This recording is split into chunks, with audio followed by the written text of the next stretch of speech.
आपका बहुत बहुत स्वागत है माथुर सर। और सबसे पहले आपका ही रुख करना चाहूंगी। और बस सर, आपका भी बहुत बहुत धन्यवाद कि आप इंडिया डेली के इस मंच पर आए और अपने विचार आप रखेंगे।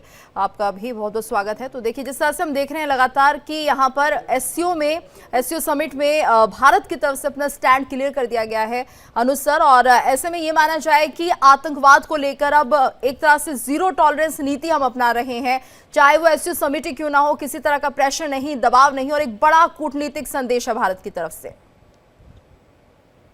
बिल्कुल आप सही कह रही हैं, आपका सटीक आकलन। देखिए, भारत ने ये पहले ही क्लियर कर दिया था, और न केवल अभी। देखिए, ये जो इंडिया का जो मैसेज है, खास करके जो रीजनल जो जितने भी देश हैं उनके पास ये मैसेज काफी समय से बिल्कुल साफ शब्दों में जा रहा है कि आप पूरी करेंगे तो सर्जिकल स्ट्राइक होगा, आप पुलवामा करेंगे तो एयर स्ट्राइक होगा, और अगर आप पहलगांव करेंगे तो आपके हवाई अड्डे और आपके बर्बाद कर दी जाएगी। बिल्कुल साफ स्टैंस है, बिल्कुल क्लियर कट। देखिए, दो चार बातें मैं आपको बताना चाहता हूं, क्योंकि राजनाथ सिंह जी ने इस पूरे समिट के दौरान उन्होंने बताने की कोशिश की है कि पहली बात तो ये देखने की है कि मीटिंग हो कहां रही। ये चाइना में मीटिंग, तो वहां से जो मैसेज जा रहा है वो बिल्कुल साफ चीन और पाकिस्तान को और उनकी जुगलबंदी को ये मैसेज जा रहा है। उन्होंने कहा है कि हम सुरक्षा, विश्वास, ये जो हमारी परंपरा रही है। देखिए, हमने जब G20 की मीटिंग करी थी इंडिया में, तो क्या संदेश देने का प्रयास किया था? One earth, one family, one future. Bharat जो है हमेशा से इस बात में विश्वास रखता रहा है गीतू, कि हम चाहते हैं कि पूरे विश्व जो है वो समृद्धि की ओर बढ़े, पूरे विश्व में शांति हो और हम लोग आगे बढ़े। वसुधैव कुटुंबकम का मतलब क्या है? यही तो मतलब है। तो मेरा ये मानना है कि इन सब बातों को दोबारा वहां जाकर के उन्होंने क्लियर किया है, पहली बात। दूसरी बात, ये पहलगांव वाला जो इंसिडेंट है और उसके बाद ऑपरेशन सिंदूर जो हुआ, उसको भी बिल्कुल साफ शब्दों में वहां जाकर के बताया गया है, और बिल्कुल ये कह दिया गया है कि कोई भी अगर क्षेत्रीय शांति सुरक्षा में सेंधमारी करने की कोशिश करेगा तो उसका हश्र क्या होगा, ये हमने आपको करके दिखा दिया। और ये बात और बता दी है बिल्कुल साफ तरीके से कि हमारा उद्देश्य सिर्फ और सिर्फ आतंक के खिलाफ एक्शन लेना था, और गीतू हमने सिर्फ वही एक्शन लिया। उसके बाद हम कुछ कर सकते थे, लेकिन हमने नहीं किया, क्योंकि हमारा वो उद्देश्य नहीं था। अब जब इस आतंकवाद के मुद्दे को उन्होंने जॉइंट स्टेटमेंट, जॉइंट कम्युनिकेशन में शामिल नहीं किया, तो बिल्कुल सही प्रकार से और बढ़िया स्टैंड लेते हुए उन्होंने इस फैसला का साइन करने के लिए से इनकार कर दिया। देखिए, न केवल आतंकवाद, उग्रवाद का मुद्दा इसमें शामिल होना चाहिए, बल्कि इसमें उन देशों का अगर संभव है जो कि आतंकवाद को बढ़ावा दे रहे हैं, क्रॉस बॉर्डर टेररिज्म को इंप्लीमेंट कर रहे हैं, उनकी स्टेट पॉलिसी है, पाकिस्तान की स्टेटेड पॉलिसी है to bleed India by 1000 cuts. ये कोई मैं नहीं कह रहा हूं, ये पिछले दशकों से पाकिस्तान, दशकों से मतलब 3-4 दशक से इस पॉलिसी के ऊपर लगातार काम कर रहा है। अब जब उनके ऊपर इसका रिएक्शन होना शुरू हो गया, तब उनको पता पड़ रहा है कि क्या होता है। तो देखिए, मेरा ये मानना है कि ये बात हमने अपनी स्टैंड बिल्कुल क्लियर कर दी है, और उनको कह दिया कि अगर ये स्टेट इसके अंदर शामिल नहीं हुआ जॉइंट कम्युनिकेशन में, तो हम इसके हिस्सेदार नहीं बनेंगे। बिल्कुल, और ये बहुत बड़ा कदम है आलोक जी, और सरकार की तरफ से कम ये दृढ़ता है कि वो भारत को जब बाहर रिप्रेजेंट कर रहे हैं और भारत का नेतृत्व कर रहे हैं, तो इस बात को स्पष्ट तौर पर रख रहे हैं कि हम आतंकवाद को बर्दाश्त नहीं करेंगे। सिर्फ ये बातें नहीं है, देश के अंदर ये बड़े बड़े बयान नहीं है, बल्कि वैश्विक मंच पर भी हम इस बात को पुख्ता तौर पर उठा रहे हैं। और खासतौर से एससीओ समिट में जब यहाँ पर रक्षा मंत्री राजनाथ सिंह इस पर हस्ताक्षर करने से मना कर देते हैं, तो जाहिर सी बात है कि उन्होंने अपना स्टैंड बहुत साफ तौर पर इन सभी देशों को समझा दिया, और खासतौर से पाकिस्तान और चाइना को तो ये क्लियर कर ही दिया है। देखिए गीतू जी, भारत का आतंकवाद के खिलाफ, उग्रवाद के खिलाफ, कट्टरवाद के खिलाफ बहुत स्पष्ट स्टैंड है। आज की डेट में हम जीरो टॉलरेंस की नीति पर चलने वाले लोग हैं, और मेरे से पूर्व मेजर जनरल अनुज माथुर जी ने काफी बारीकियों से इन चीजों को समझा दिया है। लेकिन हम दो चीज पर कायम हैं कि अब हम आतंकवाद पर, और अगर कहीं कोई बात चलेगी किसी फोरम पे, तो आतंकवाद की बात होगी सबसे पहले, और पीओके की बात होगी। ये एकदम स्पष्ट है। और वर्ल्ड, वैसे मैं एक चीज आपको बता दूं, भी जितनी लड़ाइयां हुई हैं यूक्रेन और रशिया की चल रही हैं, चलिए ईरान का और इजराइल का थम गया, हमास पैलेस्टीन अभी भी लागू है, चल ही रहा है। ये जितने एजेंसियां हैं, यूएनओ हो, नाटो हो, G7 हो, G3 हो, ब्रिक्स हो, और अभी ये संघाई जो 10 देश इसमें शामिल हैं, भारत, पाकिस्तान, उज्बेकिस्तान, तुर्किस्तान, मतलब जितने भी, किर्गिस्तान, कजाकिस्तान, ये लोग मेरे समझ से बहुत इफेक्टिव नहीं। जिन उद्देश्यों के लिए बनाए गए हैं उनमें तो कहीं इनकी कोई सुनता ही नहीं, और ना ये बोलते हैं। आपने ईरान इराक, अभी इजराइल और ईरान की लड़ाई चली, यूएनओ वो कह रहा था ईरान की, मैं अपने न्यूक्लियर ठिकानों पर इंस्पेक्शन कराने के लिए तैयार हूं यूएनओ की टीम से। कोई सुना ही नहीं और मारपीट होती रही, ना उनके यहां से कोई ऐसी आवाज उठी। यही हाल जब इंडिया पाकिस्तान की हो रही थी तो किसी ऐसे संगठन ने कोई ऐसी बात नहीं की तार्किक, ना कोई उसकी सुनता है।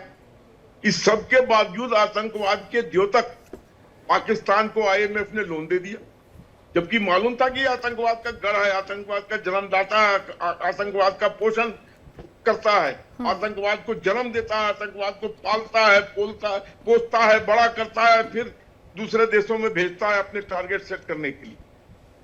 कोई आवाज नहीं उठी। लेकिन खैर, जिस तरीके से हमारे रक्षा मंत्री ने ठोक बजाकर उस फोरम पर भी इस बात को स्पष्ट कर दिया है जी। वो अपने आप में काबिले तारीफ है। जो नरेंद्र मोदी जी की नीति है कि जीरो टॉलरेंस, वसुधैव कुटुंबकम की बात करना, और किसी भी फोरम पर अगर इंडिया पाकिस्तान के तहत कोई बातचीत होगी तो वो सिर्फ पीओके के और आतंकवाद के खिलाफ होगी। बिल्कुल, और हमने हमारे इस साथ लड़ाई को पॉज किया है, जी। हमने इस लड़ाई को खत्म नहीं किया, पॉज किया है। बिल्कुल बिल्कुल, We are साफ watching संदेश them. है कि हमने सिर्फ मिशन ऑपरेशन सिंदूर को अभी थामा है, खत्म नहीं किया है। और हमारे साथ एक और मेहमान जुड़ चुके हैं, संदीप मिश्रा जी, स्ट्रैटेजिक अफेयर्स विशेषज्ञ हैं। संदीप सर, आपको बहुत बहुत स्वागत है इंडिया डेली पर। और जिस तरह से हम देख रहे हैं एससीओ समिट में जब यहाँ पर घोषणा पत्र पर हस्ताक्षर करने की बात आती है तो शायद उस घोषणा पत्र में आतंकवाद को लेकर जिक्र नहीं होता है या फिर पाकिस्तान का भी नाम यहाँ पर नहीं आता है। तो ऐसे में भारत ने साफ कर दिया कि हमने आपको पूरा समझाया किस तरह से पहलगाम की घटना घटी, और खुद हमारे रक्षा मंत्री इस बात का जिक्र करते हुए नजर आ रहे थे एससीओ समिट में कि क्या क्या प्रकरण हुआ है, किस तरह से कश्मीर को यहाँ पर एक तरह से प्रायोजित आतंकवाद का दंश झेलना पड़ रहा है। और उसके बाद भी यहाँ पर बहुत आसान तरीके से जब ये डॉक्यूमेंट तैयार किया जाता है तो उसमें आतंकवाद का जिक्र नहीं होता, पाकिस्तान का जिक्र नहीं होता। तो ऐसे में यहाँ पर रक्षा मंत्री सीधे तौर पर इस पर साइन करने से मना कर देते हैं। आगे आप क्या देख रहे हैं, क्या कुछ हालात बनते हुए नजर आएंगे? क्योंकि एक तरह से कहा जाता है कि घोषणा पत्र जारी किया जाता है लेकिन अब ऐसा नहीं हो पाया है। बाकी देशों का भी रुख हम आपसे समझना चाहेंगे, जो एससीओ समिट के बाकी साथी देश हैं उनका क्या स्टैंड हो सकता है, उनका क्या रुख हो सकता है भारत की तरफ? देखिए, यहाँ पर एक बात मैं कहूँ, पहलगाम के बाद जो भारत ने घुस करके अटैक किया पाकिस्तान के अंदर, वह भारत की एक पिछले 4 दशकों से जो नीति चली आ रही थी उसको इसने बदल करके रख दिया। भारत ने स्पष्ट कर दिया कि माना हम सत्य अहिंसा के पुजारी हैं, लेकिन अगर हमारी जमीन पर आकर के आप हमले करोगे तो उसको आपके घर के अंदर भी लोग सुरक्षित नहीं हैं और हम जो है उसके मारेंगे। यह स्पष्ट करना जो है अपने बातों में ही नहीं, कार्य से हमारी सरकार ने साबित किया। आज जब राजनाथ सिंह जी ने इस पर साइन करने से इनकार किया है तो आपको भी पता है चाइना एक तरह से पाला हुआ है पाकिस्तान जैसे आतंकवादी राष्ट्र को। मैं इसको आतंकवादी राष्ट्र कहता हूं क्योंकि जहां पर आतंकवादी खुलेआम घूम रहे हैं, जहां पर उनको सरकार पाल पोस जी, चाइना का पाला पोसा हुआ है। ठीक इसी तरह जैसे कि हम देखते हैं कि अगर इजराइल को कोई बात होती है तो सबसे पहले दर्द अमेरिका को होता है। क्यों? क्योंकि इजराइल के अस्तित्व के साथ अगर कोई जुड़ा है तो अमेरिका जुड़ा हुआ है। उसी तरह पाकिस्तान को अगर अंतिम समय तक हर अंतर्राष्ट्रीय मंच पर कोई बचाता है अपने वीटो का पावर लगा करके तो वह चाइना है। और चाइना ने इस मंच को एक तरह से कहें जो क्षेत्रीय सहयोग का है, आर्थिक सहयोग का है, इसको एक टेररिस्तान के सपोर्ट में ला करके एक तरह से कहें सारे उद्देश्यों को विफल कर दिया, सभी सदस्यों के उद्देश्यों को विफल कर दिया, क्योंकि यह इसलिए नहीं बना है कि किसी देश की जमीन पर हमला किया जाए, किसी के लोगों को निर्दोष मारा जाए और उसको बुला करके जस्टिफाई किया जाए उस देश के काम को। तो अगर भारत सरकार का एक स्टैंड था कि पहलगाम घटने की निंदा होनी चाहिए और हमारे ऊपर आरोप लगाए गए कि बलूचिस्तान में हमने जो है कुछ एक्टिविटी जो हो रही है उसके लिए रिस्पॉन्सिबल हैं, तो इस तरह के काउंटर एलिगेशंस के लिए अगर एससीओ मंच का जो है चाइना दुरुपयोग करता है तो निश्चित ही यह बाकी सदस्य देशों को सोचने वाला होगा कि आगे से इस मंच का क्या उन्हें सपोर्ट करना चाहिए कि नहीं करना चाहिए। बिल्कुल, लेकिन यहाँ पर देखिए सर, ये भी समझना होगा माथुर सर, बाकी सब देशों को समझ तो सभी आ रहा है क्योंकि हमने अपने डेलीगेशन सभी देशों में भेजे और अपनी बात को साफ तौर पर ये संदेश देने की कोशिश की कि आतंकवाद को लेकर हम जीरो टॉलरेंस नीति अपनाते हैं और अगर अब कुछ भी पाकिस्तान की तरफ से कोई कार्रवाई होती है तो उसे एक्ट ऑफ वॉर माना जाएगा। तो ऐसे में क्या माना जाए, क्या एक बड़ा संदेश ये भी गया, क्योंकि अक्सर ये देखा जाता है कि पाकिस्तान रोना रोता है कि हम पर जुल्म हो गया है, भारत खुद के आतंकवाद में ही घिरा हुआ है और हमारा उसमें कोई हाथ नहीं है, हम तो खुद दयनीय स्थिति में क्योंकि हम भी आतंकवाद को झेल रहे हैं। अगर ऐसी ही बात थी तो यहाँ पर जब ये डॉक्यूमेंट बना था तो इसमें आतंकवाद का जिक्र होना चाहिए था। अगर पाकिस्तान खुद इसका दंश झेल रहा है तो उसे तो और साथ आना चाहिए था, लेकिन यहाँ पर दो गलत रवैया अपनाया गया। देखिए, मैं आपको इसका बिल्कुल साफ जवाब देना चाहता हूँ। आतंकवाद जो पाकिस्तान में है वो पाकिस्तान का खुद का किया हुआ है। आप इतिहास देख लें, जब से पाकिस्तान भारत से अलग हुआ है तब से लेके आज तक अगर किसी देश ने सबसे ज्यादा मुसलमानों का कत्ल किया है तो उस देश का नाम पाकिस्तान है। किस मुंह से कहता है कि हम इस्लाम के ठेकेदार हैं और हम ये हैं और हम वो हैं? आप देख लें कि बंगाल में उन्होंने क्या किया, आप देख लें टिक्का खान के नेतृत्व में बलोचिस्तान में क्या हुआ, आज खैबर पख्तूनख्वा में क्या हो रहा है, आज सिंध में उन्होंने क्या करके रखा हुआ है। और ये सिर्फ कत्ल करने की बात नहीं है, और किसी कितने प्रकार से बाकी लोगों को वहां पर परेशान किया जा रहा है और उसमें से कोई भी दूसरा नहीं है, तमाम मुसलमान है। जो बंगाल में 30 लाख लोग मारे गए वो मुसलमान थे, उनके साथ थे, उनका अपना देश था। 30 लाख लोगों का कत्ल करना, 10 लाख महिलाओं के साथ अभद्रता करना, ये कोई दुनिया का कोई जस्टिफिकेशन इसके लिए नहीं हो सकता। और इसमें गलत एक भी चीज नहीं है, क्योंकि ये हमारी आंखों देखी बातें हैं। कि तो आप नहीं थी उस समय, मैं बता रहा हूं कि हमारी आंखों देखी बातें हैं, इसमें कोई संदेह नहीं है जो मैं कह रहा हूं। तो मुसलमानों के ऊपर आतंकवाद, आज ये वो देश है जो अपने खुद के लोगों के ऊपर हवाई हमले करवा सकता है, हेलीकॉप्टरों से इन्होंने अटैक किया है खैबर पख्तूनख्वा में, ये अपने देशों के ऊपर मिसाइलें गिरवा सकता है। तो ये किस आतंकवाद की बात कर रहे हैं कि हम किस आतंकवाद से ग्रसित हैं? आपका खुद का बनाया हुआ आतंकवाद है जिससे कि आप ग्रसित हो, आप एक घटिया मानसिकता से ग्रसित हो, ये बात बताने की है। और ये बिल्कुल साफ तौर पर राजनाथ सिंह जी ने इस एससीओ समिट में कह दिया है। और ये उन्होंने कहा है कि अगर इस प्रकार से हम वन साइडेड या लॉप साइडेड जो कह दूं मैं स्टेटमेंट्स बनाते रहे, जॉइंट स्टेटमेंट्स, तो इसका फिर कोई औचित्य नहीं रह जाएगा। इस प्रकार के किसी भी संगठन का जब तक आप इसके जो ओरिजिनल चार्टर है, जो क्षेत्रीय प्रबंधन, क्षेत्रीय सुरक्षा, शांति, उन सब की बातें आप करते हैं, और जब एक बहुत बड़ा इशू है। जी बिल्कुल, तो जो इस एससीओ समिट का यहाँ पर महत्व होना चाहिए तो वो अब पूरा होता हुआ नहीं दिख रहा है, क्योंकि आखिर एससीओ समिट की जरूरत क्यों पड़ी? दरअसल जो हमारे सहयोगी देश हैं वो लगातार अपनी सुरक्षा को लेकर चिंतित थे और शायद यही एक कॉपरेशन सभी देशों की तरफ से कहा जा रहा था कि अपनी सीमाओं को सुरक्षित रखें, सहयोग करें और आपसी एक तरह से योगदान के साथ आगे बढ़ने के लिए ये समिट है जो कि लगातार, लेकिन अब जो अपना अस्तित्व है वो खोता हुआ दिख रहा है।